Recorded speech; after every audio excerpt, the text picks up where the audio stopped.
Video के अंत में आपके लिए एक बहुत बड़ा सरप्राइज है, तो जरूर इस वीडियो को अंत तक देखना। जब मैं अपने कॉलेज के सीनियर ईयर में था, 18 साल का, तब मेरे और मेरे दोस्तों के मन में बस एक ही चीज़ थी, लड़कियाँ। मेरे फिजिक्स के क्लास में एक लड़की थी, उस पे मेरा क्रश था। उसका नाम था प्रिया।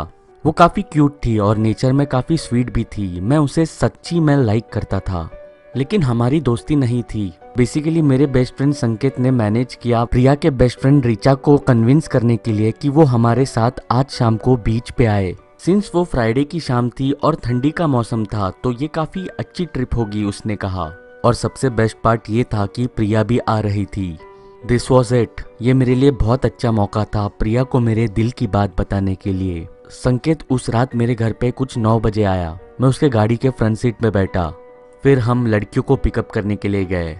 ऑन आवर वे देयर हम दोनों ने भी एग्री किया कि हमारी प्रायोरिटी होगी कि मैं अलोन टाइम स्पेंड करूं प्रिया के साथ और संकेत अलोन टाइम स्पेंड करेगा रीचा के साथ। मैं काफ़ी नर्वस था, लेकिन प्रिया और रीचा जब गाड़ी में बैठे तभी चीज़ें काफ़ी स्मूथली जा रही थी। संकेत और मैं, हम दोनों भी उन्हें हंसाने में काफ़ी सफल रहे। बाय द टाइम हम बीच पे पहुंचे, मैं काफ़ी श्योर था कि मैं और प्रिया एक दूसरे के साथ काफ़ी कंपैटिबल और काफ़ी कंफर्टेबल होंगे।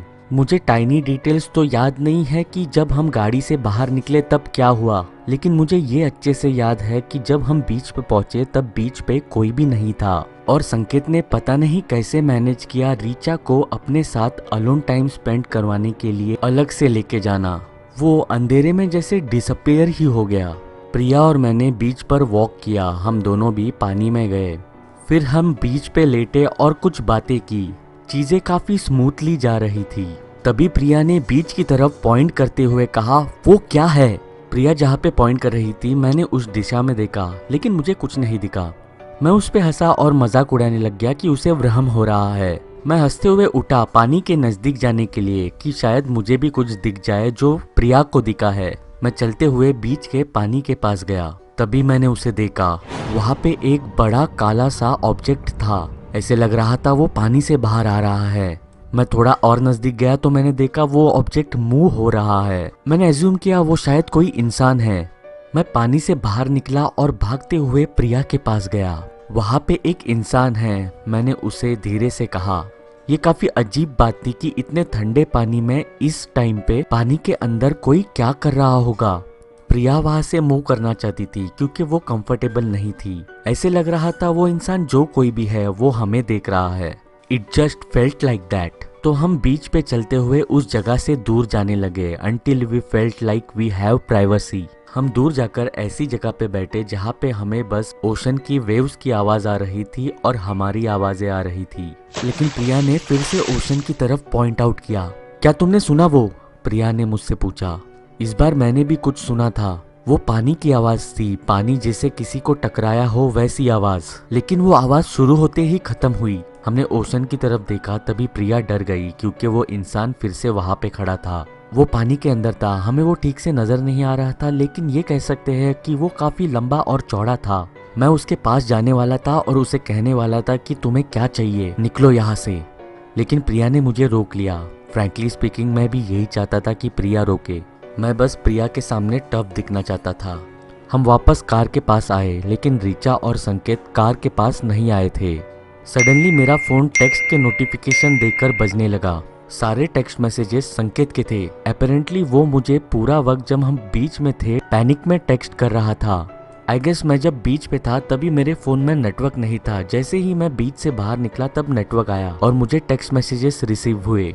उसने मुझे पहला मैसेज किया था, dude some weird guy is in the water watching us. और फिर, yo some deformed looking guy is talking us, get to the car now. 5 minute बाद उसने पैनिक करते हुए और 2 मैसेजेस भेजे थे। वो उन मैसेजेस में कह रहा था समथिंग इज फॉलोइंग अस।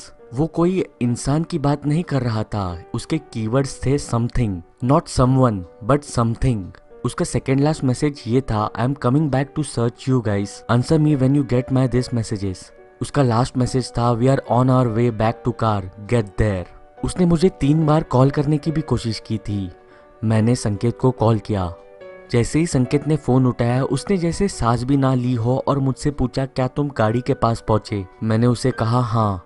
उसने कहा गुड, वहीं पे रहना, हम वहां पे आ रहे हैं, और फोन काट दिया। और कुछ 30 सेकंड्स के बाद ही वो दोनों भी झाड़ियों से निकलकर गाड़ी के पास आए। उसने मुझे और प्रिया को एक्सप्लेन करने की कोशिश की कि उसने एग्जैक्टली क्या देखा है। उसने कहा एक खतरनाक डिफॉर्म लुकिंग क्रीचर जो कि 2 पैरों पे चल रहा था उन्हें फॉलो कर रहा था। मुझे पता नहीं चल रहा था अब मैं इस बात पर हंसूं या फिर क्या करूं। मैंने उसे बताया कि हमने भी किसी को पानी के अंदर देखा।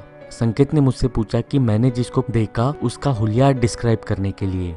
मैं काफी कंफ्यूज हो रहा था, जैसे संकेत कह रहा था उस इंसान को क्रीचर उस बात से। मैंने उससे कहा मैंने एक लंबे चौड़े इंसान को पानी के अंदर देखा। संकेत ने कहा कि उसने उस क्रीचर को काफी नजदीक से देखा और वो डिफॉर्म्ड क्रीचर था। प्रिया और मैंने एक दूसरे की तरफ देखा और अब हम नर्वसली हंसने लगे, लेकिन उस हंसी में भी हम थोड़ा बहुत जो संकेत कह रहे थे उसमें विश्वास कर रहे थे। फिर रिचा ने भी संकेत को बैक करते हुए संकेत के बातों में सहमति जताई। हमने एक half human half demonic kind of आवाज सुनी। वो आवाज सुनकर हम गाड़ी में बैठे। मैं उस आवाज को तो डिस्क्राइब नहीं कर सकता, अगर आप लाइव उस आवाज को सुनते तो आपके रोंगटे खड़े हो जाते। वो आवाज काफी खतरनाक थी। हम गाड़ी में बैठकर संकेत से फ्रैंटिक सवाल पूछने लग गए और एंड ऑफ द राइड हम चारों भी शांत हो गए। हम चारों भी शायद हमारे थॉट्स में खो गए कि अभी हमारे साथ क्या हुआ था। वो आवाज सुनने के बाद संकेत की बातों से मैं भी काफी हद तक सहमत हूँ।